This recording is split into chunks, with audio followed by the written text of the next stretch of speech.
Olá para você que nos acompanha pela Rádio Defensoria, eu sou Adriana Carla. Hoje nós estamos aqui para mais uma edição do Conversas Inclusivas. O assunto que eu trago hoje aqui no nosso Conversas, você vai conhecer o trabalho do Instituto Abaeté, ensino e análise de comportamento, e também atua com uma abordagem interdisciplinar baseada na ciência ABA. Análise de comportamento aplicado, voltado aí principalmente para o autismo e para o TDAH e outras necessidades comportamentais. E para falarmos sobre esse assunto, a nossa convidada de hoje, que vai nos trazer todas essas informações, eu estou aqui com a Mariana Costa, ela que é analista do comportamento. Seja muito bem-vinda ao Conversas Obrigada. Inclusivas. Eu agradeço, é uma honra estar aqui, agradeço o convite. E estou aqui para corroborar com vocês, conversarmos, né, sobre a inclusão, sobre um pouquinho da história do Instituto Abaeté e como nós estamos desenvolvendo esse trabalho aqui em Boa Vista. Mariana, conta pra gente quem é a Mariana Rezende. A Mariana Rezende é uma carioca que foi abraçada por Roraima. Boa Vista, eu fui acolhida, né? Eu tenho uma formação, sou pedagoga e psicóloga. No Rio de Janeiro, trabalhei muitos anos com educação e sempre com um olhar inclusivo. E depois eu migrei para a área da psicologia. E foi aqui que eu fiz a minha formação na área da psicologia, mas já analista do comportamento.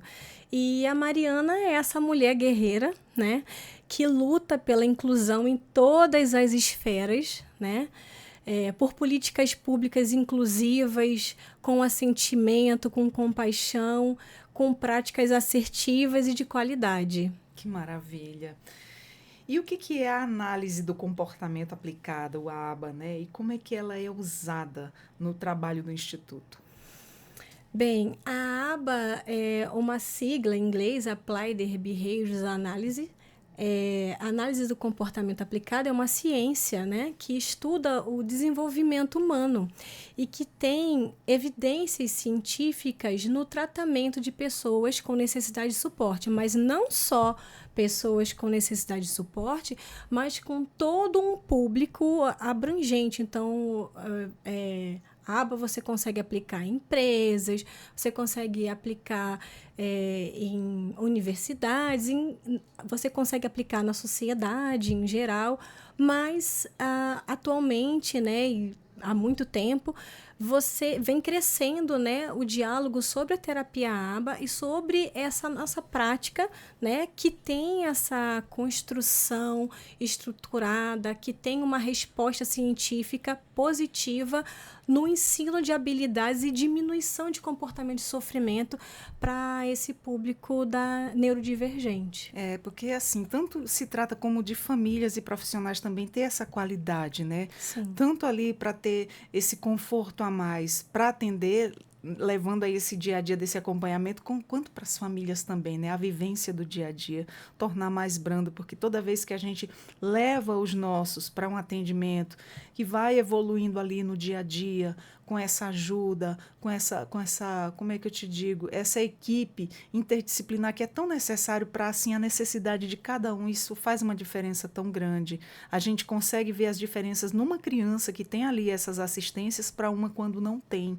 Torna a vida do familiar muito mais difícil, né?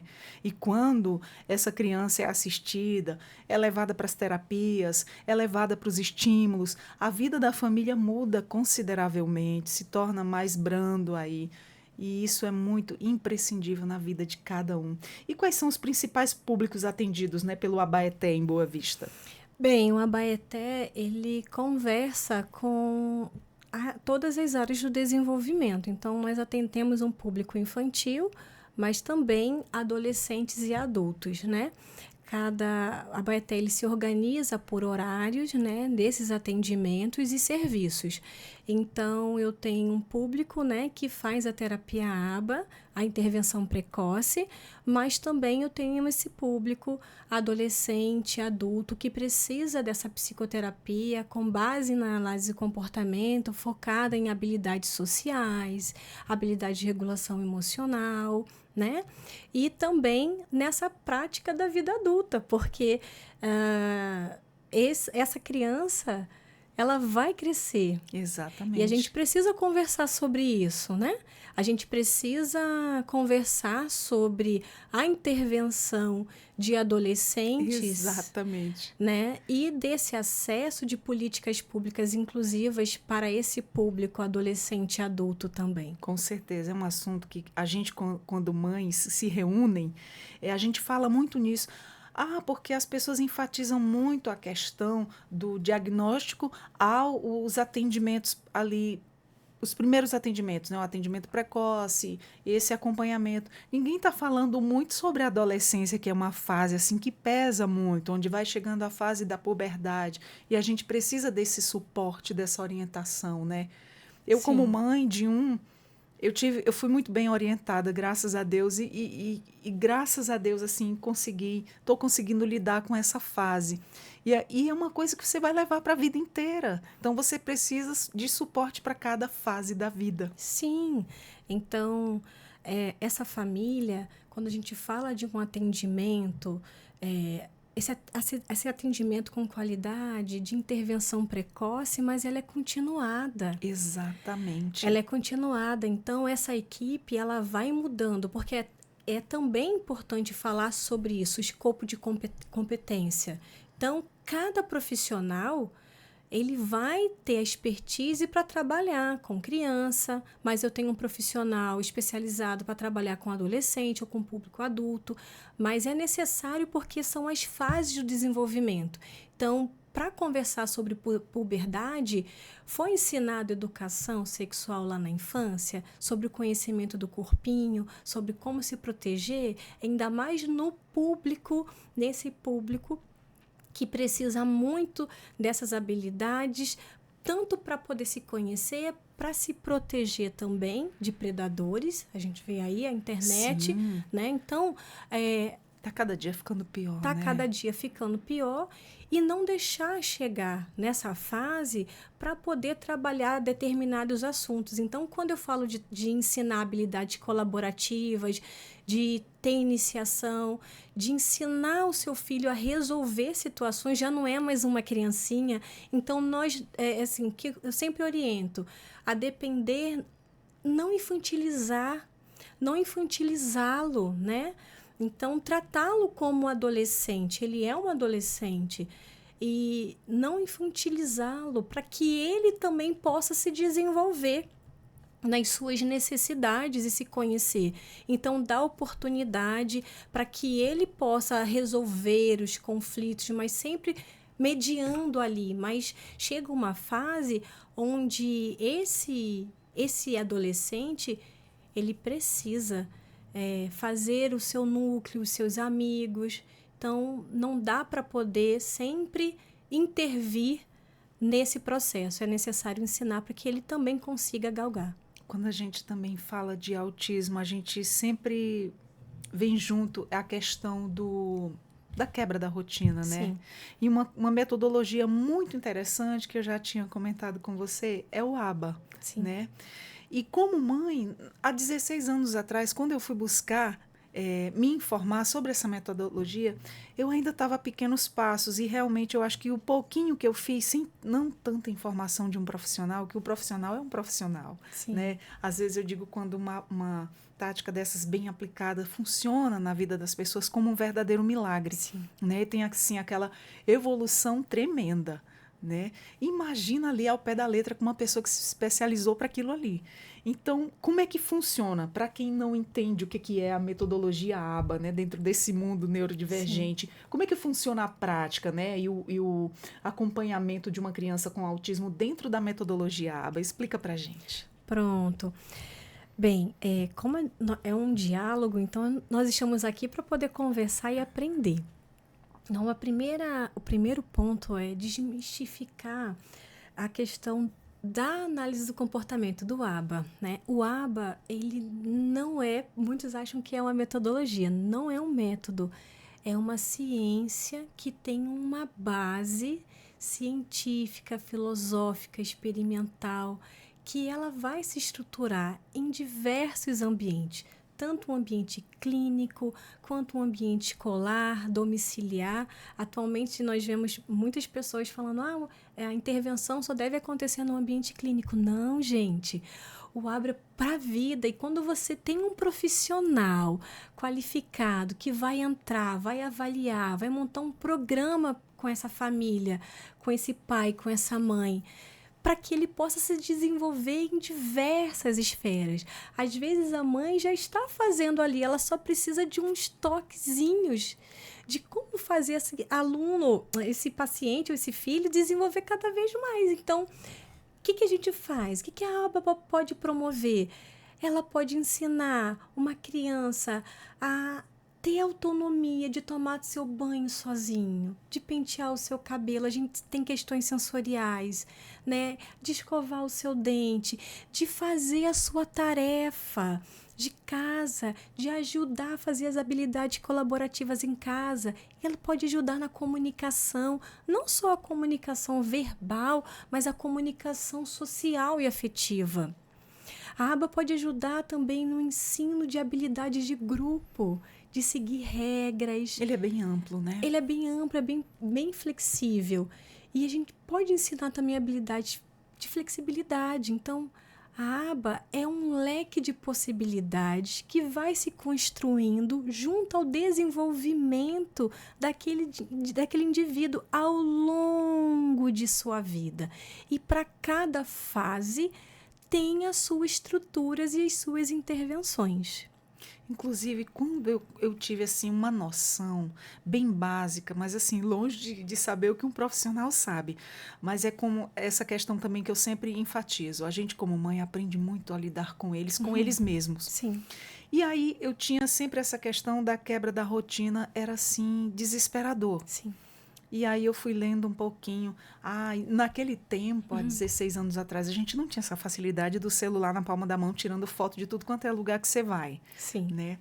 Então eu comprei uma câmera, eu revelava as fotos, eu recortava revistas, jornais, que a gente ainda tinha muito. E aí preguei numa parede toda uma rotina. Olha, nós vamos para o supermercado, a gente vai comprar tal coisa, tal coisa, tal coisa. Comecei a fazer isso, a retratar toda a rotina diária.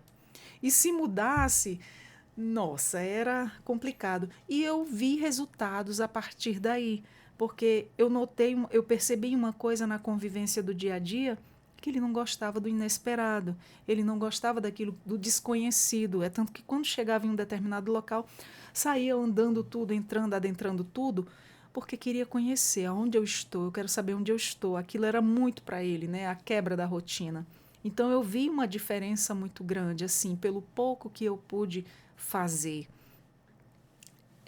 Vamos para a casa da sua tia. Tava lá a foto da casa da titia. Vamos lá passear, ela quer ver você.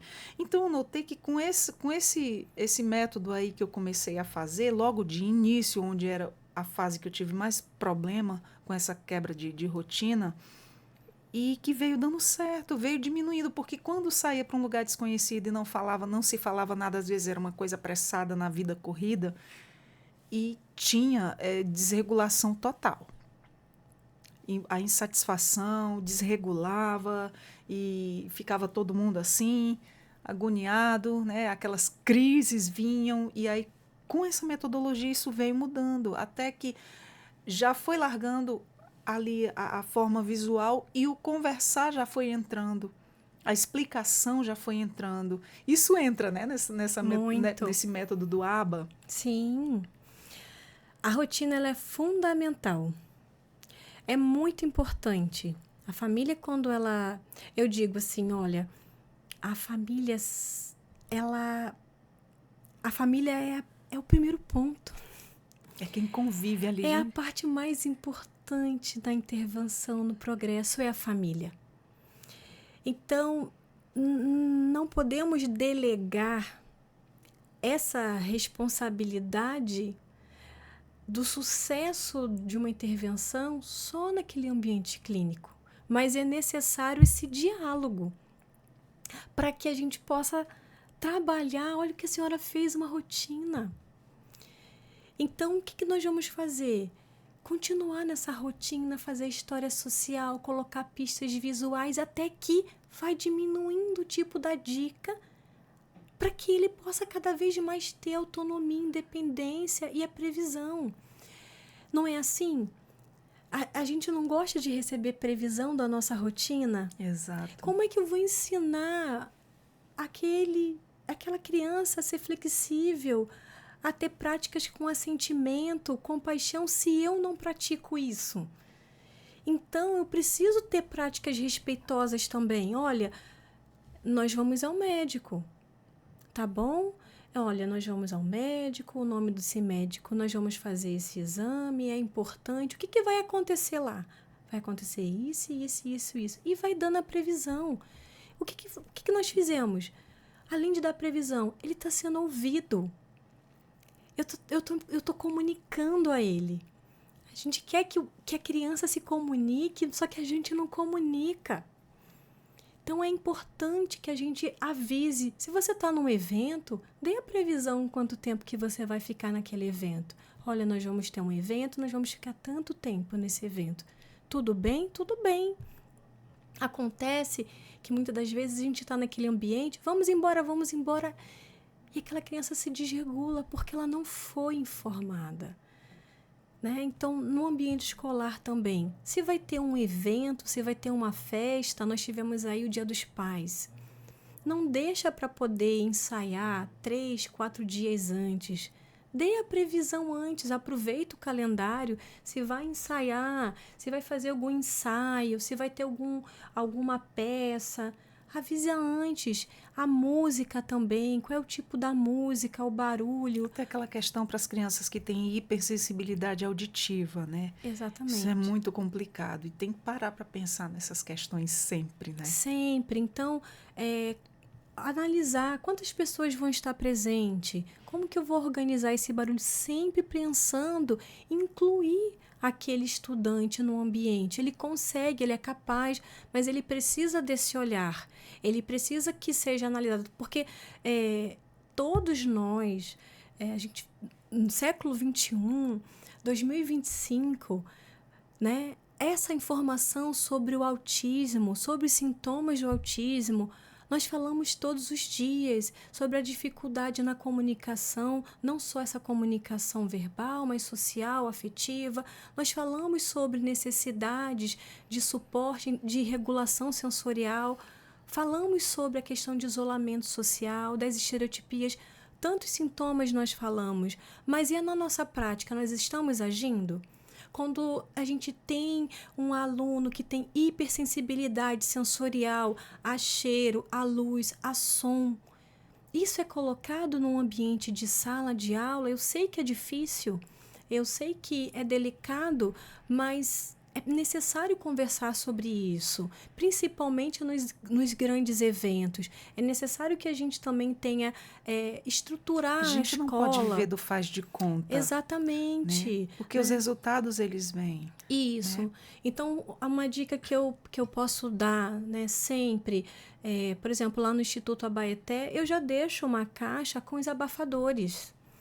E alguns pacientes não têm o seu abafador, mas a depender da atividade, ele vai precisar. Então, é algo que eu posso recomendar. A escola ter algum material de regulação sensorial, de ter alguns itens. A gente tem o AEE, né? Mas é necessário, assim, se um aluno está com a mãozinha no ouvido, está incomodando, tão importante de ter esse recurso, né, na escola, para que ele possa, naquele momento, se regular. Ele, na verdade, ele não está pedindo para sair, ficar fora. Ele só precisa de um suporte. Quando a gente fala de adaptar, é isso. Eles têm uma hipersensibilidade muito grande, né? Inclusive o meu veio muito arraigado nisso, a questão da hipersensibilidade auditiva. Sim. Inclusive, eu percebi que fiz uma viagem agora há pouco, retornei ontem, e eu vi que não é só aqui no nosso estado de Roraima, onde as motos estão assim com o índice aumentando cada vez mais. E não só sou eu em nome do meu filho, mas em nome de várias famílias que têm pessoas com autismo. Até os verbais. Conheço um agora que ela foi diagnosticada há pouco tempo. Então, quando essas motos passam, que eles tiram um silenciador e elas passam rasgando nas avenidas, infelizmente, tem crianças que conseguem verbalizar. O meu é um dos que tampa o ouvido. E não usa abafador porque também tem resistência ao toque. E vai aí essas questões. O que é que eu faço muito? Converso, né? Converso bastante com ele. E aí, o que que aconteceu? Essa que verbalizou disse, tio, faz parar esse barulho. O que que eles têm? É como se o mundo viesse acabando, né? E a gente não sabe de que forma lidar com isso. Inclusive, eu já recebi uma pessoa aqui, fiscal do barulho, né? Que ele falou que essa questão das pessoas, barulho sonoro, liga para 156. Eu disse, mas como é que a gente vai denunciar uma pessoa que está passando na rua, você não sabe o paradeiro dele? Aí ele me deu uma sugestão. Quando você vê esses barulhos, pede para alguém ou você mesma fica lá um determinado tempo, tira uma foto da placa e envia e denuncia, que aí a gente pode chegar até essa pessoa. E quantas mais pessoas puderem fazer isso, por favor, para que acabe isso, porque tem incomodado várias famílias e tem desregulado muita criança autista. Sim, uma outra sugestão que seria, eu sempre uso esse exemplo, né? A questão da psicoeducação no trânsito. Né? Por quê? Muito importante. Não deixar... Quando a gente fala de esquema de reforçamento dentro da análise de comportamento, então, você vê várias pessoas respeitando a velocidade diante do pardal. Uhum. Então, eu posso dizer que aquele pardal, às vezes, é um reforço ali punitivo, é um estímulo ali punitivo. E ele só vai respeitar diante daquele pardal. Passando dele, ele não respeita, porque não houve, de fato, a consciência, a psicoeducação. O que funciona? Quando você faz a psicoeducação, quando você traz políticas públicas inclusivas, Exato. inclusive no trânsito. Exatamente. Quando você conversa sobre essa questão sensorial e necessidade de suporte, por exemplo, quando uma mãe está com um filho no carro, ele entra em crise com o sinal fechado. E agora? O que eu faço? Né? Então, é necessário conversar sobre isso, sobre essa questão também em diversos ambientes da inclusão. É necessário ter essa flexibilidade dessas leis, dessas políticas, para justamente conscientizar. Exato. Antes de punir, conscientizar. Exatamente. Mas às vezes tem muita gente assim que mesmo vendo a tua situação, as pessoas não se comovem, elas precisam ter um dentro de casa para poder Sim. entender. E aí é que entra aquela questão do respeito ao próximo, né? E a empatia que a Sim. gente deve ter com o próximo. Mas falando aí ainda na metodologia ABA, quais são os resultados que costumam ser percebidos pelas famílias após algum tempo de intervenção? Olha, os resultados são amplos, né? Nós temos, a depender da necessidade, o resultado ele pode vir de 1 mês a 2 meses, vai depender da necessidade. Olha, aqui na intervenção ABA, quando a gente fala não só de ganho de habilidades, mas de diminuição de comportamentos de sofrimento, comportamento alvo de sofrimento, que muitos a ciência, alguns profissionais vão chamar de comportamento problemático. Essa mãe, ela não veio só para poder o filho ganhar habilidade, mas essa mãe está cansada. Exatamente. Ela está sobrecarregada. A gente fala muito nessas questões, Sim. né, Mariana? A questão do cuidar de quem cuida. Isso. essa mãe está cansada, esse pai está cansado, essa família não está aguentando mais, sobrecarregada, né? São noites sem dormir, são crianças que têm seletividade alimentar, que não conseguem comer, com comportamentos autolesivos, para poder se comunicar, porque todo comportamento é uma forma de comunicação. E tem uma reação, E né? tem uma reação, tem um motivo, tem um porquê. E muitas das vezes aquela família já não está conseguindo entender. E se isola da família, se isola de amigos, deixa de sair, deixa de conviver nesse ambiente social. E aí vem o adoecimento da família. Então, o que você vê o resultado na terapia ABA, na intervenção do tratamento? Não só a qualidade de vida daquele indivíduo, mas também da família. Da família. Porque quando você intervém, você identifica, você faz a avaliação, a análise funcional, você identifica o que está acontecendo, você vai trabalhando, você vai intervindo, você vai identificando aonde que está gerando todo aquele sofrimento. Primeira coisa, não tem como você ganhar habilidade se você não diminuir aquele sofrimento. Então você diminui aquele sofrimento todo, daquele comportamento, e aí você vai ganhando as habilidades.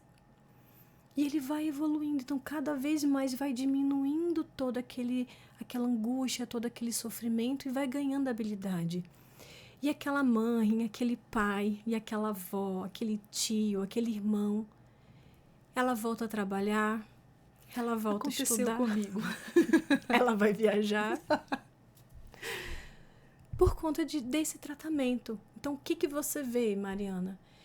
Eu vejo uma qualidade, eu vejo uma humanidade, Uma dignidade. Uma dignidade de vida que não tem como mensurar em toda a sua totalidade.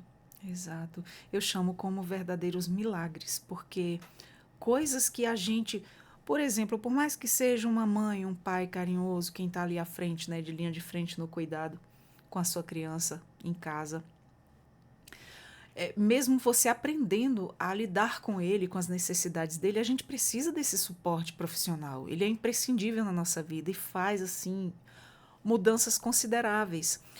Vidas que você não podia ter anteriormente, que você tinha uma vida sofrida, dependendo da condição de cada criança, uma vida que você não conseguia estudar, não conseguia trabalhar, como você acabou de citar, não conseguia frequentar mais locais, principalmente com seu filho, porque se ele entrava numa crise, todo mundo olha com aquele olhar diferenciado, com aquele olhar julgador, nossa, que criança, que a mãe não disciplina, não dá limite e tal e coisa. Vem os julgamentos, né? A pessoa sem nem conhecer se é uma criança com necessidades especiais. Mas, enfim, o que eu quero chegar em experiência também como mãe, né? E as mães também que nos acompanham, as famílias atípicas. A mudança que teve é qualidade de vida, descanso para aquele cansaço que parecia infinito. Foi quando, na verdade, uma das minhas mudanças com ele foi com psicólogos e terapeuta ocupacional. Fez assim uma diferença tremenda.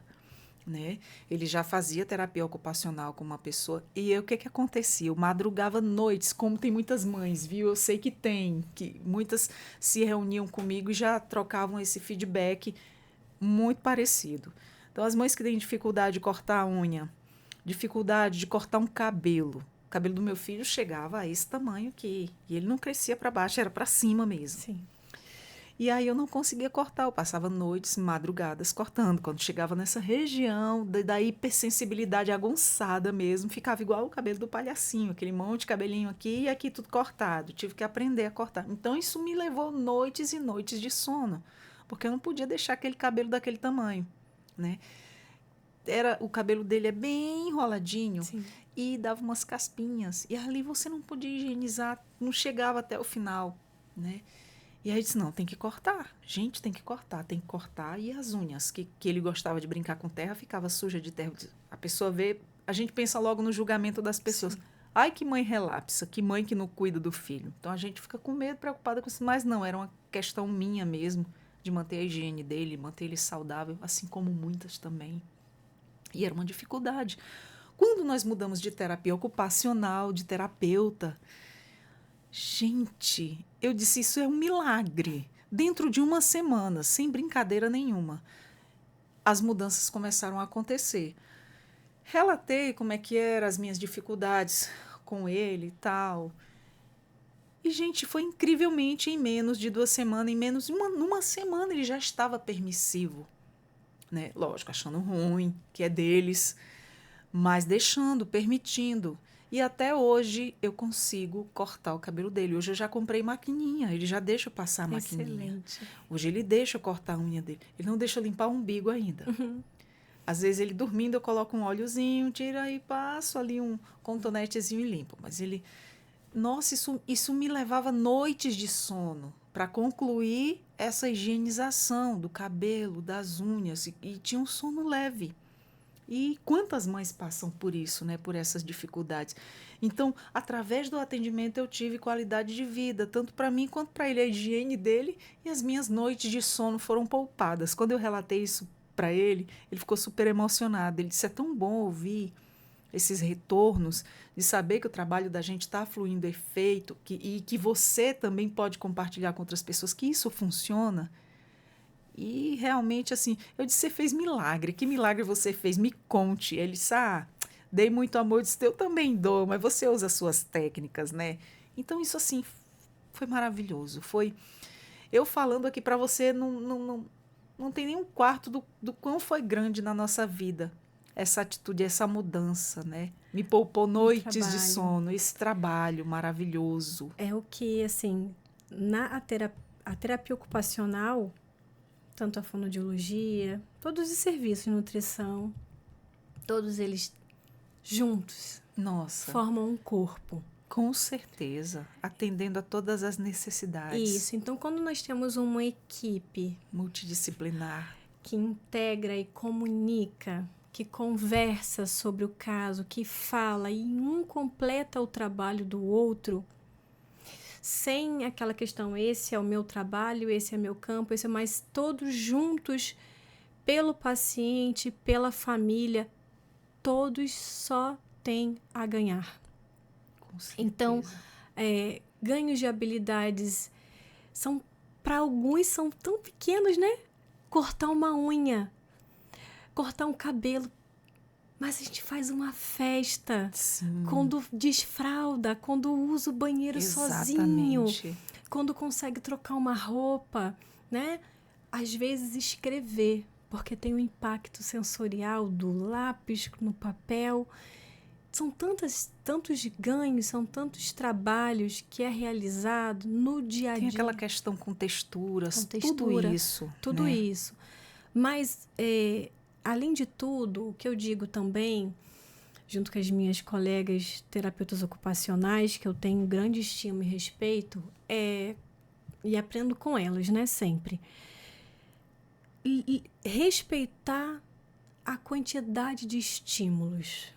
Muito importante. Nem sempre, porque aquela criança ou adolescente gosta muito de algo, nada em excesso é saudável. Exatamente. Nada em excesso é saudável. Então, dicas, famílias, né? Profissionais da educação, da saúde, tudo com limite. Porque fazer também demais, às vezes o paciente gosta muito de brincar, de rodar, girar. Já sei que são as estereotipias. Isso, é um movimento repetitivo. De busca sensorial de um movimento vestibular. Se eu faço isso sempre, ele pode ter uma sobrecarga sensorial. Então, se a criança ele já faz isso para se desestressar e se autorregular, não é verdade? Só que aí, se ele tem muito contato, muito acesso, ele pode ter uma sobrecarga. Exato. E aí se desregula. E se desregula. Então, se eu deixo muito tempo na água, se eu deixo muito tempo brincar na lama, na chuva, são atividades muito legais, mas que eu preciso também saber o tempo de utilizar aquilo, porque se ele ficar com contato a muitos estímulos, ele pode ter uma sobrecarga e isso vai ter um impacto no comportamento. É como se fosse uma ressaca no qual ele fica cansado, estressado. Então, tem algumas mãezinhas que relatam assim: mas ontem o dia foi tão bom, nós passamos o dia todo no parque, brincando, se divertindo, tomando banho de Mas tudo rio. tem um limite, né? Pois é, aí no outro dia, aí ele tá cansado, choroso. O que é isso? Isso já é um cansaço e aí aumenta a ansiedade. Então, tudo quando é muito, a gente tem que controlar. E outra, quando uma criança gosta muito de alguma coisa e aí a gente compra muito, muito, muito, muito, muito, muito, muito. E acaba que ele pode perder o interesse ou então aumentar a quantidade de hiperfocos se eu não souber utilizar aquele hiperfoco, colocar isso em outros ensinos também. Então, o que eu vejo, muitas crianças, por exemplo, gostam de alfabeto. Mas se eu ficar só no alfabeto, eu não vou generalizar o conhecimento, por exemplo, na área da alfabetização. Então, eu preciso usar aquilo de interesse para galgar e ensinar. Então, às vezes eu chego na casa da criança, a criança tem uns 30 conjuntos de alfabeto. Então, sempre muito, muito, muito, eu vou estar reforçando aquele hiperfoco e não vai ter muito, se eu não souber utilizar isso ao nosso favor, aquilo que a gente quer desenvolver de habilidade. Uma vez uma professora pedagoga me falou isso. Não adianta você entupir a criança de atividades. Ela não vai surtir o efeito que você quer ali rapidamente. Tem profissional que coloca muita coisa. Tem pais que levam inúmeras terapias. Faz aquela necessária, tem que ter assim uma moderação, tem que ter assim um equilíbrio, Isso. né? E às vezes os pais eles estão achando que estão fazendo um bem, levando para muita coisa. É uma coisa atrás da outra, é como você fala, sobrecarrega. Exatamente. E desestabiliza. Isso. Fica o dia todo para lá e para cá. Não vai ficar cansado. Não. Com certeza. Então é necessário avaliar. Então, nem sempre, que eu digo, a criança tem direito, às vezes, fazer várias terapias, mas eu preciso avaliar para realmente ver a necessidade. E tem que ser saudável. Tem que ter algo, ele tem que estar motivado, ele tem que estar feliz, não cansado. Então, fazer muitas atividades, forçar uma pessoa a fazer aquilo que não quer, isso tudo são atividades que são altamente punitivas e desrespeitosas. Então, para eu ensinar, digamos, uma pessoa que não consegue cortar a unha, se eu segurar e forçar a cortar a unha, ele pode ficar aversivo e ganhar mais medo. Então, eu tenho que ganhar confiança, eu tenho que trabalhar, ele tem que querer, ele tem que estar motivado, enganjado, saber o que eu vou fazer, me consentir. É um caminho. Então, eu vou trabalhar habilidades simples e outra, para eu também trabalhar essa questão da frustração. A frustração ela é importante? A frustração ela é importante para o desenvolvimento cognitivo da pessoa. Só que frustrar em todas as demandas, frustrar nas atividades, colocar você vai terminar de uma forma coercitiva. Como se estivesse dando um passo para trás, né? Exato. Não adianta você querer ajudar, mas também tudo tem que ter um limite, tudo tem que ter ali um equilíbrio, porque se você sufoca demais aquela criança com atividades, você não vai estar ajudando. Não, eu estou sobrecarregando. Exatamente, exatamente. E qual é a importância da fonoaudiologia no processo de desenvolvimento da comunicação? A fonoaudiologia, ela é de extrema importância, está na base do desenvolvimento. Ela não é a cereja, ela é a base, né? Ela trabalha justamente nesse processo dessa comunicação, né? Ela que vai identificar muitas das vezes como é que aquela criança está mastigando, se aquela linguinha ela está parada ou a criança fica com muito tempo com a língua em repouso. Né? Ela vai trabalhar dentro da boquinha, ela vai fazer ensinos de linguagem para aquela criança saber identificar. Isso desde pequena. Ela vai estimular a fala. Porque tem muitas crianças com TEA que eles vêm com a fala, mas não tem a comunicação. E aí já são várias formas diversas de estímulos, exatamente. Né? Só que, como que, quando a gente fala de fala, de comunicação, Quando eu tenho uma criança que tem um atraso na fala, eu preciso trabalhar os pré-requisitos dela. Que são muitos, né? Olhar, manter o contato visual, imitar. Eu preciso fazer com que ele siga a minha instrução. Eu preciso muitas vezes regular sensorialmente aquela criança para que eu consiga entrar com a comunicação. A fonoaudiologia, ela trabalhando junto com a aba, ela tem um sucesso enorme. E é necessário também que muitas mães me perguntam, Mariana, qual é a diferença, né? Eu como supervisora, nós temos a fonoaudióloga de linguagem, nós temos a fonoaudióloga com prompt, nós temos uma diversidade no trabalho. Então, o que eu indico? É necessário conhecer as especialidades. Por quê? Porque muitas das vezes eu tenho uma boquinha de uma criança de 7 aninhos, uma boquinha de 8 meses.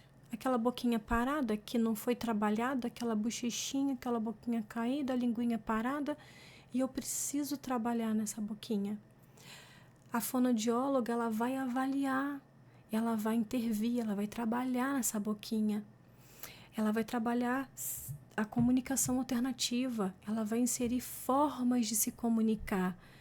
Comunicação alternativa por gestos, comunicação alternativa pelo pictograma. Mariana, qual é a vantagem? Quando eu digo para você que todo comportamento é uma forma de comunicação, às vezes eu tenho um paciente que se automutila, se machuca. Aquilo para a gente não é funcional, mas para ele funciona, porque quando ele faz isso, alguma coisa acontece. Ele ganha alguma coisa. E aí ele aprende, às vezes, a pedir algo, pedir para sair do ambiente, protestar algo que ele não quer, se machucando. O que é mais funcional?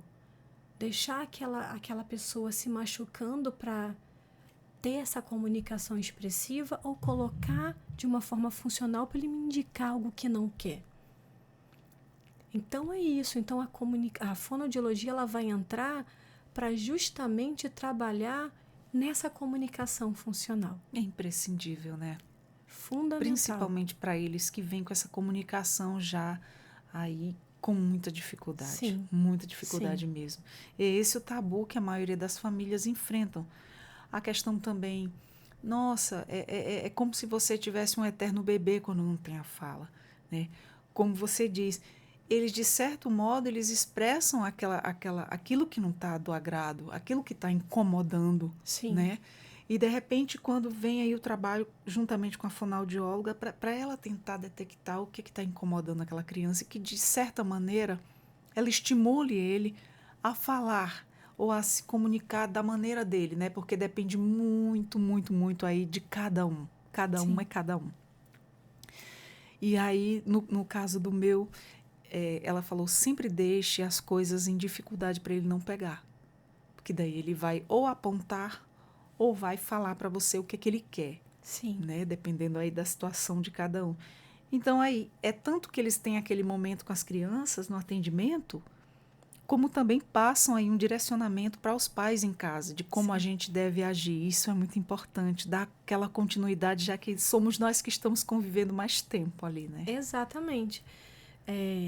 Deixar os itens à disposição não ajuda na questão do desenvolvimento da fala. Né? Exato. Porque está ali tudo muito fácil. Né? Mas substituir aquele item por imagens que a fonoaudióloga vai fazer, ele vai lá apontar, ele vai solicitar. Isso tudo é uma forma de pedido. Né? Ele puxar pela mão, te levar até o local, ficar olhando como forma de pedido já é a base daquele pré-requisito para comunicação.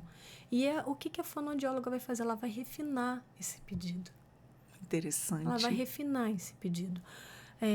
Mas tem uma questão sobre a comunicação, que a gente fala da comunicação expressiva, porque eu tenho, né, famílias que falam assim, mas ele entende tudo. Ele só não fala, mas ele entende tudo. Sim, então eu tenho um paciente que consegue compreender tudo que você diz. Mas, e na hora dele se expressar? O que de ferramenta funcional ele tem para fazer isso? Exatamente. E na hora que ele precisa comunicar a você o que ele está sentindo, o que ele quer, como que ele vai fazer? Nós precisamos pensar também nisso. Na hora que eu pergunto assim, e a comunicação expressiva? Como é que ele faz? E muitas das vezes ela vem atrelada de comportamentos que a gente acaba reforçando nesse ambiente domiciliar. E é por isso da importância do profissional para poder orientar, né? Por exemplo, quando ele fica em pezinho atrás da porta, eu sei que ele quer ir ao banheiro. Se ele estiver na escola e ficar em pezinho atrás da porta, a professora vai conseguir identificar? Não. Então, a forma com que ele se comunica nesse ambiente em casa, se ele estiver em outro ambiente, outras pessoas vão entender? Se a resposta for não, aí sim. Aí você fala assim, não, realmente eu preciso adaptar. Ele precisa comunicar com o mundo e todo mundo precisa entender, não só eu. Todo mundo precisa entender. E não reforçar alguns comportamentos que, de fato, não vai ser funcional naquele momento para ele. É claro que é um processo no qual você vai inserindo essa comunicação para até diminuir esse porque foi o que ele aprendeu. Funcionou, né? Outra questão, quando eu digo assim, é capacitismo nosso, muitas das vezes. Achar que eles não são capazes. Achar que eles não são capazes e também conversar da criança perto da criança. Aí nós vamos falar um pouco na área da psicologia. Porque na questão do autismo, eu também tenho pessoas que têm depressão, baixa autoestima, e criança também tem depressão. Tem muita gente que acha, por eles viverem no mundo deles, não estão prestando atenção. Na verdade, é totalmente o contrário. É quando você pensa que eles já tiveram ali a visão ampla de tudo. E a percepção, a compreensão de tudo também. Exato. Então, falar determinados assuntos. Sim. E aí aquela questão, não, mas ele entrou em crise do nada. Não existe Tudo acontecer teve um motivo. do nada. Então, conversar alguns assuntos, né, do desenvolvimento, inclusive, da criança, perto da criança. Ele vai frustrar. Então, respeitar isso, respeitar a questão do que se fala, do que comunica, né? Ou a questão familiar mesmo. Nós temos aí a diversidade da família, nós temos aquilo que a gente conversa sobre mães que têm essa jornada cansada, né? Muitas das vezes, algumas mães não têm o pai ali presente para acompanhar na terapia e aí acabam conversando perto daquela criança e evitar esses tipos de conversa, famílias, né? Porque isso tudo ele vai estar sentindo, ele vai estar captando. Então, pai e mãe, eu digo, pai e mãe é muito importante. E quando a gente fala de habilidades colaborativas, é isso, é aprender a delegar a responsabilidade. Mãe, deixar o pai assumir um pouco esse papel. Eu sei que a gente assume, a gente acaba puxando pra gente. Achando que não vai fazer igual a gente toma aquela responsabilidade inteira, acaba se sobrecarregando, fica muito cansada. Exatamente. E a gente precisa aprender a dividir isso, a deixar acontecer. Não vai ser igual, claro que não. Mas ele vai conseguir. É importante para o pai ter um momento com o filho. E a mãe precisa deixar. É importante para o filho também ficar na casa um pouquinho dos avós, né? Por quê? Porque isso é rede de apoio. É conhecer outros ambientes, é aumentar o repertório social. É importante para ele ter os amigos, é importante. Então, quando eu digo assim, vamos dividir, trabalhar com colaboração, e aí eu sei que para algumas famílias é difícil, né? Só que na oportunidade de também dividir esse papel, vamos nos permitir a isso. Porque, mãe, se você tirar um dia dessa sua jornada para você chegar e falar assim, hoje primeiro eu, pode ter certeza que a terapia do seu filho, começando por você, porque você é aquela base, você precisa estar bem para cuidar do outro. Se você não tirar um momento, uma horinha do seu dia, um tempo, um período da sua vida, um respiro, né? Para respirar, né, você também pode adoecer. E aí quem vai cuidar dele? E aí quem vai cuidar? Então, muitas das vezes, é necessário que a gente também diminua a quantidade de suporte, se a gente tem essa rede de apoio. Porque a gente fala assim, meu filho é tão rígido, eu não queria que ele fosse tão rígido assim. Mas eu acabo sendo rígido na hora de permitir com que ele viva outros momentos e consiga ficar, por exemplo, com o pai até que eu faça e vá pro salão lavar meu cabelo. Ou fazer uma unha. Fazer uma caminhada, fazer uma unha, ou fazer simplesmente uma caminhada. Né? Mariana, não consigo, não tenho. A gente sabe que a vida não é tão simples e tão fácil assim. Mas dá para fazer uma caminhada? Separe esse momento do seu dia. Às vezes a mãe, ela tá tão ali focada no cuidar do filho, botou a criança ali naquela redoma, naquela bolha de proteção, que já aconteceu comigo. E acontece com muitas mães, né? Você, como profissional, deve ouvir muito isso. E a mãe tá ali travada, sem enxergar saída nenhuma, simplesmente achando, eu não posso, não dá. Quem vai ficar com ele? Quem vai fazer a janta, o almoço? Quem é que vai dar o banho dele? Porque a gente tem crianças muito dependentes da mãe, né? Que a mãe tá ali desde a higienização, a alimentação, que essas crianças também têm a seletividade alimentar e tem aí toda uma dependência. Mas o que os profissionais, como você sempre fala pra gente, trabalhar um pouco dessa autonomia, seja em quais situações for da criança, né? Porque uma coisa que me passaram na cara e me fez repensar muito, né? Numa conversa com uma psicóloga, você não vai estar aqui a vida toda. Então, o medo de uma mãe atípica é, de um dia ela se for, quem vai cuidar dele? Um mínimo de autonomia possível você tem que estimular no seu filho, na sua filha. Sim. Essas palavras, apesar... fazem parte da vida. São difíceis, mas fazem parte da vida. Sim, e a gente tem que ser muito realista. Isso, nós sabemos que é um dos maiores medos. Sim. Das famílias, da mãe, do pai. E se eu morrer? Quem vai ficar? Mas a pergunta é, o que eu estou fazendo hoje? Exatamente. Porque se isso acontecer, o que eu fiz? O que eu ensinei? Qual é a rede de apoio? Se acontecer, o que o meu filho sabe fazer sozinho? Como que ele vai comunicar? E a forma também, ele vai conseguir identificar? Nós acabamos no automático, nessa correria do dia a dia. Sim, exato. Eu tenho dias que eu falo que eu funciono no piloto automático, quando tá ali aquela correria, né? De mãe, casa, trabalho, principalmente o serviço doméstico, que não acaba nem fica pouco. Então, é uma correria imensa. Sim. E você fica ali exausta.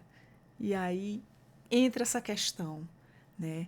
Se cuidar, olhar um pouco para si, respirar um pouco, porque senão essa mãe, esse pai, as pessoas que estão ali de linha de frente participando mesmo dessa caminhada, se não se cuidar, vai acabar adoecendo. E aí? Como é que fica a situação? E nós somos reflexos, né?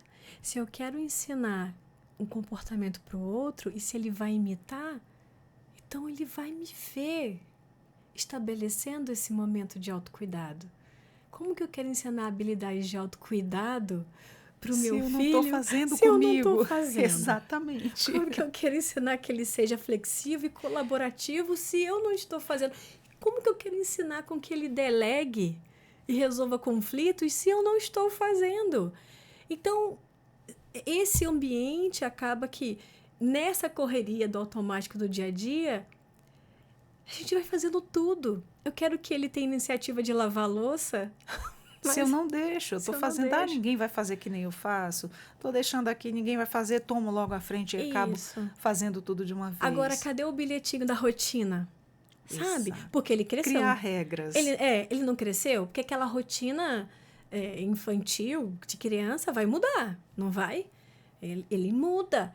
Então, agora é um adolescente. E é uma outra rotina. Ele vai para a escola. Só que ao chegar em casa, o que ele tem que fazer? Quais são as responsabilidades? Mas isso já ensinam desde pequenininho. Delegar responsabilidades.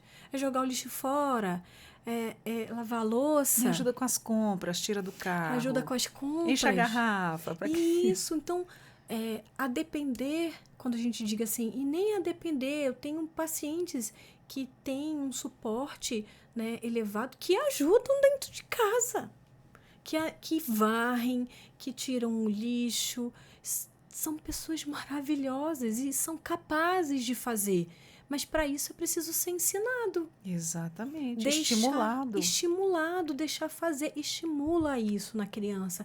Que quando chegar na fase da adolescência, isso já vai já vai ser um comportamento aprendido. Aí, aquela pergunta para a psicóloga, mas ai, que dificuldade nessa adolescência. Por quê? Mas ele não quer fazer nada. Mas quando ele era pequenininho, ele recebia suporte total, se fazia tudo. E aí, quando chega na adolescência, a gente quer ensinar determinados tipos de Depois de maiorzinho comportamento. já fica difícil, né? Tá inserindo Exato. esses tipos de Então, atividade. quando a gente fala dessa psicoeducação do ambiente familiar, de delegar, a mãe deixa, ele consegue fazer. Mariana, mas ele não consegue ter contato com a esponja. Vai na esponja seca, sabe? Até que você consiga molhar a esponja, até que você consiga colocar o sabão. Vai naquilo que ele consegue até ele conseguir, mas ele consegue. Dá outras demandas, Dá outras atividades que ele demandas. consiga. Exatamente. Às vezes, para quem está de fora, quem não tem esse convívio atípico, o que é? Muita gente diz, mas só isso. Mas só isso para uma família que lida com as dificuldades. Por exemplo, a criança não consegue se alimentar sozinha, não consegue tomar um banho sozinha, não consegue ir ao banheiro e fazer suas higienes pessoais sozinha, que precisa da mãe ou do pai, daquele suporte diário. Quando você está levando a criança no atendimento, que ele recebe todas essas orientações, tanto a família como delegar isso em casa, de forma assistiva ali, até obter um resultado, que isso é uma caminhada longa. Então, você obtém resultados. Então, hoje, depois dos atendimentos, depois de uma caminhada ali enorme, você conseguiu com que ele fizesse tomar um banho sozinho, fazer suas necessidades sozinho, sem ter alguém ali do lado, conseguiu se limpar. Nossa, isso é um avanço considerável. Consegue se alimentar sozinho, sem ninguém estar dando na boca, sem estar dizendo o que, é que você vai comer. Diga o que é que você quer comer, já consegue apontar ou falar o que é que quer comer. Isso é, assim, um avanço enorme, né? E é essencial para viver. Para a vida. Isso é um tipo de autonomia. Exato. Então, o que ensinar para o meu filho? Ensinar o que é essencial para a vida. Para o dia a dia, para a vida. Para a vida, o bem feito. Né? Então, o que nós queremos? Nós queremos que ele tenha qualidade de vida. E a família também. E a família também. Isso de uma forma assertiva, com muito assentimento. Então, por exemplo, para um aluno estar na sala de aula durante 4 horas, é realizado um trabalho na fisioterapia, para ele aguentar ali, posturar a parte motora, porque muitas das vezes o próprio ambiente ele não vem totalmente estruturado. Exato. Então tem a parte da fisioterapia, tem a terapia ocupacional, tem a psicopedagogia. Acontece muito nas escolas, né? Quando eles estão ali começando a se acostumar do início, que tem que ficar ali sentado. Isso. Né? E às vezes aquela atividade não estimula muito ou não é adaptada ali para o nível dele. Aí é necessário buscar a escola, conversar. E é um assunto muito sério sobre essa questão dessas políticas inclusivas, né? É não Realmente. estar inserido no ambiente, é estar inserido no currículo. Onde a inclusão, muitas vezes, ela não funciona, né? Exato, porque Os pais estão ali em constante, olha, está acontecendo isso e isso não está me agradando. Inclusive, você tocou num ponto que me aconteceu também, comi muitas também, né? A questão de, a gente está falando da autonomia da criança. Chegou na sala de aula, a criança quer ir ao banheiro, não sabe falar, ele se comunica de um certo modo em casa. A mãe que é atenta a essas situações e não só deixa a criança na escola, mas ela chega com a professora e fala: olha, quando ele quer ir ao banheiro, ele faz assim, assim, assim. Ele dá sinais desse jeito, dessa forma. E aí aquela professora fica avisada. Mas é aquela questão que entra, a escola também tem que observar esses pontos e conhecer a criança também, né? Para que lá também seja estimulado a autonomia, a independência e vir essa orientação também, essa troca de experiência, né? Tanto da família para a escola, quanto da escola para a família. exato, você tocou um ponto assim fundamental. É, essa comunicação ela precisa acontecer, ela tem que acontecer. Esse ambiente escolar ele precisa estar adaptado. E quando eu digo adaptado, não é o excesso de estímulos na parede, é o fundamental. Por exemplo, nós falamos aqui sobre rotina. A rotina e a previsão ela é fundamental. Quando eu chego na sala de aula, eu observo se lá tem essa rotina da sala de aula impressa, já identificando o que vai acontecer durante a aula, porque ele precisa ter a previsão, ele precisa saber, né? O aluno precisa saber. Outra, a, cadê essa imagem para poder pedir ao banheiro, para poder pedir água? Então, por isso que precisa acontecer esse ambiente escolar. O banheiro, quando a gente fala assim, olha, precisa adaptar, é o ambiente adaptado, é aquela pista visual para indicar. Quando você está na avenida, a gente não tem as pistas visuais Exato. indicando para você o caminho? Não indica? O A gente semáforo não precisa indica. dessa A previsão, gente né? precisa da previsão. A gente consegue achar o caminho com previsão, né? Shakespeare fala, quando não se sabe para onde vai, qualquer caminho serve. Então, como que eu quero que esse aluno acerte o caminho se eu não sei a direção, nem eu sei a direção? O incerto não leva a lugar nenhum, né? Não vai levar a lugar nenhum. Então, quando eu digo, a gente está no momento de eu tenho direito, eu tenho a lei, os professores também estão sobrecarregados, os professores estão Exato. cansados. Não dá para delegar tudo em cima do professor, mas dá para poder colaborar e dividir isso.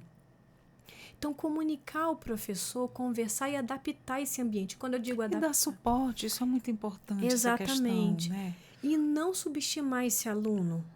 O que eu vejo muito assim, de materiais adaptados, quando a gente... e precisa ser avaliado também pelo nível de suporte, né? De desenvolvimento. Mas se eu tenho um aluno que tem autismo, TDAH, né? Que tem outros concorrentes, outras necessidades... E aí, quando um pai pede uma atividade adaptada, é conhecer o teu aluno, não é reduzir o nível do conhecimento, né? Mas é conhecer a quantidade de conhecimento, a quantidade de informações, de que forma eu posso colocar. Na matemática, é o que eu vejo muito, colorir, fazer uma prova que tenha... Se vai colocar gráfico, deixa o gráfico colorido para melhorar a leitura. Aumenta a fonte, a quantidade de textos também para uma criança que tem TDAH. É muito provável que ela se canse e que aumente a ansiedade. Então, é conhecer o teu aluno para que ele consiga, de fato, avançar junto. Outra questão também é sobre alunos destaques. Vamos conversar sobre isso. Eu tenho alguns adolescentes que chegam a falar assim: é difícil ser o aluno de destaque, porque eu me esforcei e eu consegui tirar 8. Uau! Mas para ele ser aluno de destaque, tem que ter 10 em tudo. E aí eu discuto isso. O que é ser esse aluno de destaque? Seria uma cobrança excessiva em cima daquela criança, desse jovem. Exatamente. Imagina o esforço que ele já faz para ficar naquela sala, ainda mais quando é já no Fundamental 2 e médio, são diversos professores, Futuramente conteúdos. isso pode causar um bloqueio, né? Um desestímulo total. Aumenta a ansiedade, baixa autoestima, depressão, isolamento. Pode chegar a metidal, ou seja, gritos, pânicos, choros. Pode também ter depressão, desce, shutdown, se Por isso isola. tem que ter esse equilíbrio, né, Mariana? Exato. Então, essa cobrança de ser o melhor aluno, a gente precisa conversar sobre isso, porque quando a gente fala de ser aluno de destaque na neurodiversidade, a gente está falando de uma criança que está se esforçando muito, né? E muitas das vezes, não que ela não consiga, ela é capaz de conseguir, ela consegue. Eu tenho alunos que conseguem ter um destaque, ter boa, mas e os outros que se esforçaram e conseguiram ficar na sala de aula? Conseguiram acompanhar, conseguiram se apresentar junto com a turma, conseguiram experimentar um lanche novo no dia da fruta. Tem que ter um reconhecimento também. Ele conseguiu, ele só comia salgadinho, mas aí naquele ambiente, junto com os amigos, ele conseguiu experimentar uma fruta. Isso é uma vitória. Nossa, e no dia da música ele conseguiu cantar junto, ele conseguiu dançar junto. Conseguiu interagir com a Ele turma. conseguiu interagir. Ele conseguiu do jeitinho dele fazer aquela provinha. E isso não deve ser comemorado e reconhecido? Com certeza. É disso que eu sempre falo. Porque aquela questão, como eles entendem tudo. Então, ele está ali numa sala de várias criações, de vários pensamentos, de várias formas da pessoa recebeu várias educações diferentes. Então, é como você diz, tem um aluno destaque sempre. Mas se só estão falando daquele aluno destaque, como é que fica esses pequenos pontos que só a família, na maioria das vezes, reconhece? Né? Que para a gente é um avanço, uma vitória enorme. A criança ter as suas necessidades, ter as suas dificuldades, e naquele momento, a partir dali, ele teve algum avanço, pequeno que seja a visão dos outros, mas para a gente uma conquista imensa. A família vibra com cada palavra que ele fala. Eu não falava isso antes. Nossa, e agora ele falou palavra X. Nossa, lá em casa a gente vibra. Então, e ele fica repetindo, porque a gente ficou muito feliz. Então, ele gosta de ver a gente feliz e ele repete aquilo ali de novo. Então, é isso que nas escolas também deveriam ofertar. Pois né? então... Essas questões. É uma reclamação das famílias, das mães. É uma coisa só. A gente fala uma linguagem só. É a dificuldade dessa inserção, dessa inclusão, ser realmente trabalhada de fato. E esse São olhar poucos também, os que né? fazem a diferença. Se a escola ela é formada para formar bons cidadãos. Exatamente. Então ela precisa olhar também por todos os ângulos, não só para o boletim de voz, mas se ele foi comprar o lanche sozinho, se ele conseguiu participar da atividade de educação física, e para um aluno que tem TDAH, se ele consegue, com toda aquela questão da atenção, realizar a prova e conseguir ter êxito nas disciplinas no qual ele tinha muita dificuldade. Eu estou falando de autoestima. Eu estou falando de olhar para esse aluno, porque não é... A criança, ela aprende a chamar atenção de uma forma muito negativa. Às vezes ela está ali, ela só quer atenção. Então, quando ele se comporta daquela maneira, ele se esforça. A gente precisa também reconhecer.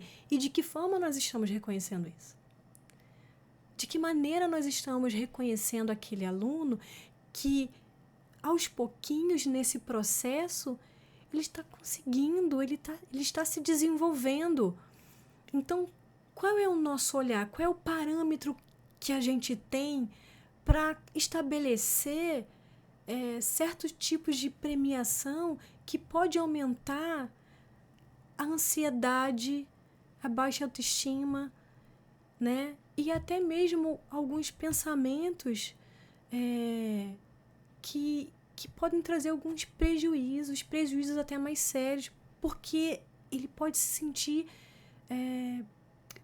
tão diferente ao ponto de começar a não querer ir mais para esse ambiente escolar.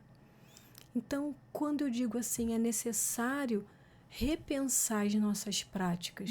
E também respeitar o limite de cada um, né?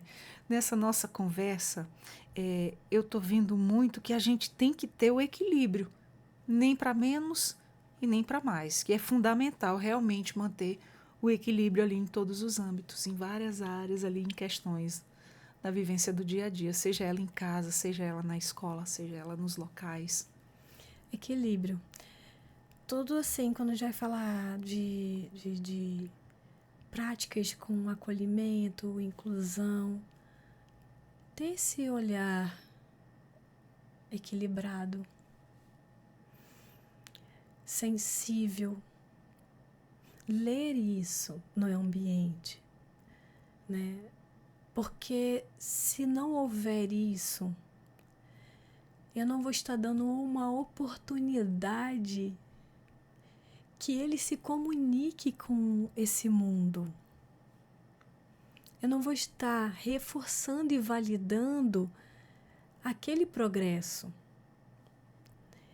Então, quando eu falo de políticas públicas inclusivas, é de ressignificar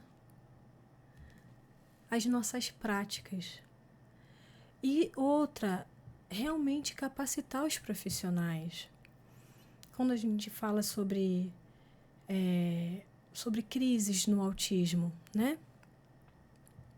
Setembro, nós vamos receber uma equipe, né, para estar oferecendo um curso aqui. Até quero aproveitar e oferecer, né, e estar dizendo a vocês que o curso PCM, eu vou estar passando no finalzinho o Instagram direitinho, que é um protocolo internacional para gerenciamento de crises. E é muito importante ter mesmo. Profissionais no ambiente escolar formados e capacitados para compreender o que é crise, como vai gerenciar a crise, de que forma eu posso trabalhar para desacelerar, para muitas das vezes evitar uma crise. Então, não deixar acontecer. Nós vemos assim que, apesar da escola, ela vem tentando, mas é necessário esse incentivo dessa formação para trabalhar, para capacitar profissionais desse ambiente nesse quesito também. Mariana, e de que forma o Instituto ele acompanha as famílias, né? Que a gente fala muito do cuidar de quem cuida, e para que o trabalho ele não fique ali só restrito às consultas. Certo. O Instituto Abaeté, ele trabalha com orientação parental, né? Com supervisão. As famílias, elas recebem semanalmente, algumas recebem semanalmente, outras recebem de uma forma quinzenal, esse acompanhamento com o desenvolvimento e também da família, do paciente e também da família. Olha que bacana. Então, quando um paciente chega, nós vamos avaliar, eu avalio, montamos o plano, conversamos com a equipe. E de que forma é feito? Trazendo essa família, capacitando essa família, preparando essa família, ensinando, sempre, orientando, né? Indo na casa dessa família, conhecendo o ambiente onde aquela criança aprende, né? Respeitando também o ambiente que, muitas das vezes, assim, existem questões que eu não vou mudar. Porque, por exemplo, eu quero ensinar a criança a ter autonomia no banho, mas eu preciso conhecer de que forma acontece esse momento do banho. Eu quero ensinar a criança a comer sentada à mesa. Eu quero ensinar a criança a comer frutas, mas aquela família come frutas? Aquela família tem a prática de comer na mesa? Eu quero ensinar a criança a dormir na cama, mas a criança usa a cama, usa uma rede. Então, eu preciso conhecer a cultura daquela família. Então, eu preciso conhecer de fato aquela família. Aquela rotina diária da casa, né? A rotina de fato daquela família, respeitando aquela cultura da família, o ensinamento, e aí de uma forma assertiva, né, com muito assentimento, montar essa intervenção, tá? Então, de que forma é feito? Orientação parental. Muitas das vezes eu indico também as famílias, os pais e as mães fazerem a psicoterapia, tá? Então, é cuidar de quem cuida, porque a família, a mãe também precisa da terapia, o pai também precisa da terapia. É muito importante. Porque é muito importante, né? É fundamental. A gente acha que consegue sozinho, mas não consegue. Não. Tem que ter esse suporte. Isso.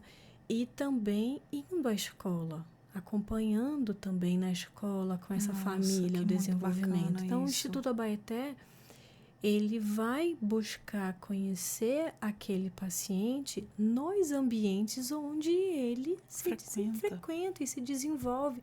Para quê? Para montar um plano de intervenção que realmente seja efetivo e que colabore no seu desenvolvimento. Então, é conversar com a mãe, é conversar com o pai, é conversar com os professores e com todos os agentes que estão ali. E fala pra gente, o Instituto ele também promove ações educativas ou assim de conscientização na comunidade? Sim, olha, o Instituto Abaeté, frequentemente nós estamos fazendo palestras para a comunidade, promovendo também eventos que possam conscientizar, trazer informações, indo a faculdades, indo às escolas, participando de eventos sociais para trazer informações, sempre trazendo, levando também informações em todos os ambientes. Que idade o Abaeté atende? O Abaeté trabalha com crianças, adolescentes, todas as faixas etárias, né?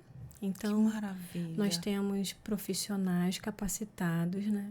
Que vai atender todos os públicos, né? Então, cada profissional, dentro do seu escopo de competência, de intervenção, é montado ali um trabalho, um tratamento. Então, o Instituto Abaeté, ele é um instituto em análise do comportamento para trabalhar desde a infância até a fase adulta. Então, é conversado com todas as áreas do seu desenvolvimento e na sua necessidade. É o que eu falo assim, né? Que o Instituto Abaeté, algumas pessoas me perguntam, Abaeté? Explica pra gente. Como surgiu essa palavra Abaeté?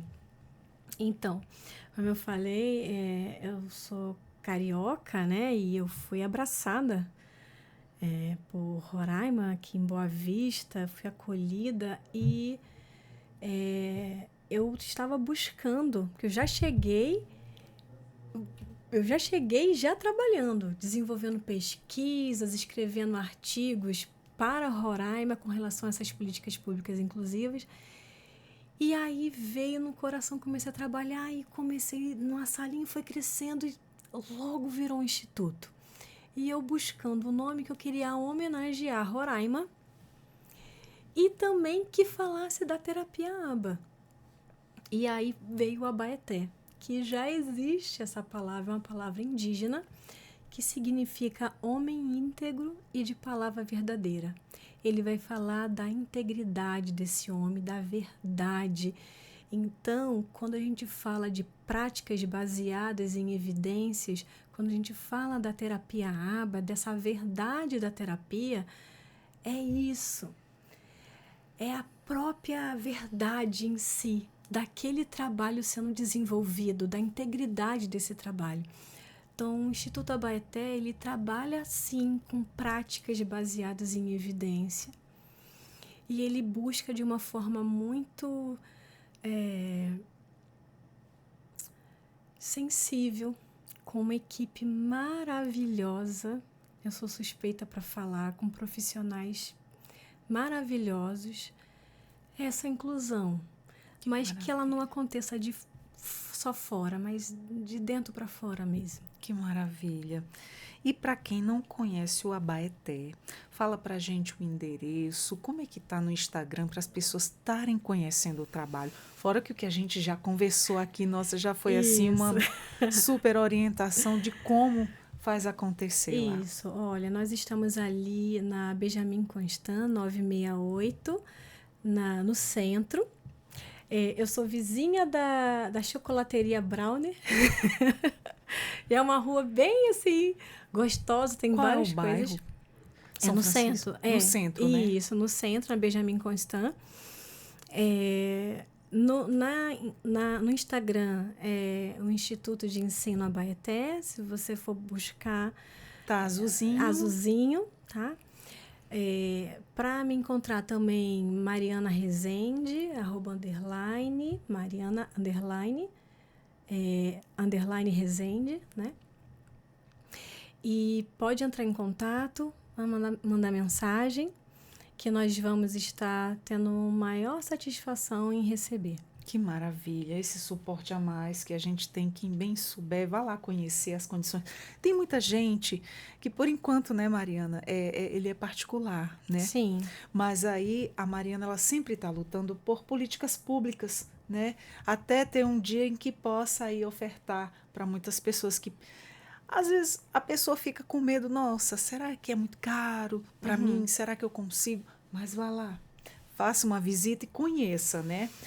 E, por fim, que mensagem vocês deixariam para as famílias, né, que ainda não conhecem esse tipo de acompanhamento? Bom, o que eu posso dizer às famílias é que não desistam,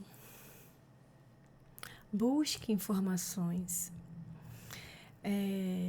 não colocar essa negativa, não vou conseguir, não, vocês conseguem sim, vocês são maravilhosos. Todo o desenvolvimento que essa criança já tem, muitas das vezes quando chega, a mãe foi buscar informação, o pai também, a família, então vocês são maravilhosos, acreditem na capacidade de vocês. Nós temos muitas mães hoje em dia buscando conhecimento, estudando, não parem. Busque informação, busque acesso a essa informação. O Instituto Abaeté é um instituto, sim, privado, mas vocês podem nos buscar, inclusive, será que a Mariana ela vai nessa escola? Será que ela daria essa palestra? Gente, vamos. Esse é o nosso dever. Então, se eu não fizer isso eu não sou essa profissional que a gente sempre fala, né? É nosso dever levar essa informação, é nosso dever essa capacitação. Então, vocês podem, vocês conseguem. Então, o meu telefone eu vou deixar, o contato do Instituto eu vou deixar. Se precisarem, contem comigo para poder estar indo na comunidade, para poder estar conversando, para poder estar capacitando cada vez mais. Essa é a nossa intenção. Maravilha, então deixa aí o telefone. Acho que as pessoas que estão aí nos acompanhando, se você não vivencia a família atípica em si, mas conhece alguém que tem, já compartilha essa informação aqui da nossa Rádio Web da Defensoria, o nosso Conversas Inclusivas, compartilha com quem você conhece, que merece e que precisa ouvir todas essas informações, porque toda conversa, toda troca de experiência, toda informação que a gente recebe no nosso dia a dia para melhorar a nossa vida é sempre muito bem-vinda, né, Mariana? Isso. E meu telefone é 959-9117-6946. Pode entrar em contato que eu vou ter todo o prazer e satisfação em recebê-los e conversar. E conheça o Instituto Abaeté, siga nas redes sociais, Qualquer questões, dúvidas, vai lá na mensagem, pergunta que você será respondido, viu? Exatamente. Busque ajuda sempre. Bom, Mariana, eu quero te agradecer você ter disponibilizado seu tempo e ter trocado aqui essas informações maravilhosas com a gente, com quem nos acompanha. Nosso Entrevistas DPE e também o nosso Conversas Inclusivas, que é esse espaço que a gente abre para as famílias atípicas. Nós estamos aqui, de portas abertas sempre. Eu quero agradecer também. Muito obrigada. Esse momento é fundamental para tantas pessoas, para a comunidade e também para mim por estar aqui, né? Exercendo aquilo de fato que nós juramos. Exatamente. É um prazer ter te recebido aqui, ter conversado sobre tudo isso. É uma ajuda. Essa troca de informação, essa conversa que nós tivemos aqui, ela já é de autoajuda, né? Para quem acompanhou aí na íntegra, do comecinho ao fim, é uma ajuda muito grande, porque toda a orientação é muito válida. Eu sempre costumo comentar, né, que eu já sou uma mãe atípica já de muitos anos, e eu digo assim, se essas informações que eu converso com os nossos convidados hoje, se tivesse muito tempo lá atrás, nossa, já teria me ajudado muito, mas graças a Deus até hoje eu estou aprendendo, eu aprendo todos os dias. Isso, a vida é um constante, é um eterno aprendizado. Exatamente. Né? Então, se colocar à disposição em aprender sempre, né? E se colocar numa posição de eu vou aprender, eu consigo. E as pessoas que lidam com famílias atípicas e crianças, jovens, já são pessoas especiais também, não é todo mundo que entra nessa luta. Exatamente. É uma luta com mais desafios. Exato, é uma luta com mais desafios e nós sentimos também todo esse processo junto com vocês. Vocês não estão sozinhos. Que maravilha. Acompanhamos sempre, assim, todo o processo e comemoramos e choramos juntos também, quando necessário. Eu acredito que sim. Mariana, muito obrigada. Vamos ficando por aqui com mais um Conversas Inclusivas. Sempre que tiver algo também para compartilhar com a gente, sinta-se convidada, tá? E a você que nos acompanhou até agora, muito obrigada. Compartilhe essa informação com quem precisa ouvir essa conversa. Desde já, muito obrigada.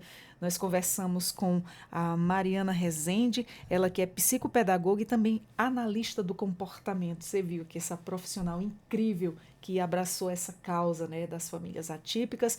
Falamos sobre o Instituto Abaeté. Conheça também, vá lá nas redes sociais e busque mais informações ainda para você estar tendo um bom direcionamento, um bom acompanhamento e se dando essa qualidade de vida tanto para você quanto para os seus filhos. Muito obrigada, vamos ficando por aqui com mais um Conversas Inclusivas. Eu sou a Adriana Carla, até a próxima. Tchau, tchau, grande beijo.